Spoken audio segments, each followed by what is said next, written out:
দুপুরের লাঞ্চ সেরে আমরা একেবারে রেডি স্টেডি গো বেরিয়ে পড়েছি। আজকে আমরা যাব অফবিট ডুয়ার্স। কোথায় যাচ্ছি সেটা তো তোমাদের সাথে শেয়ার করবোই।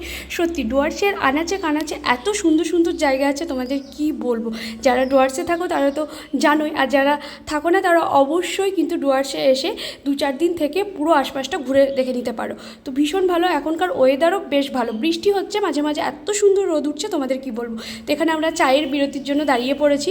অনেকটাই যাবো, কারণ আজকে ফালাকাটা থেকে যেখানে যাব সেটার ডিস্টেন্স হচ্ছে 60 কিলোমিটার। তো চাটা খেয়ে নিয়ে আবার আমরা শুরু করে দিয়েছি আমাদের পথ চলা। সামনে আকাশে দেখতে পাচ্ছ কি পরিমাণে মেঘ উঠেছে, এটাই হচ্ছে মজা, কখনো রোদ কখনো বৃষ্টি, মানে দারুণ। তো এই রাস্তাটা বরাবরই আমার খুব প্রিয়, বৃষ্টি ভেজা রাস্তাটা দেখে খুব ভালো লাগলো। তো আমরা আমাদের ডেস্টিনেশন দেখতে দেখতে চলেও এসেছি। আজকের আমাদের ডেস্টিনেশনটা সত্যি দারুণ ছিল। এই জায়গাটা আসার অনেক দিনের আমার ইচ্ছে ছিল। এটা হচ্ছে লাল ঝামেলা বস্তি। তো তোমাদের কেমন লাগলো আজকের শর্টসটা অবশ্যই কমেন্টস করে জানিও। সবাই খুব ভালো থেকো, সুস্থ থেকো, টাটা।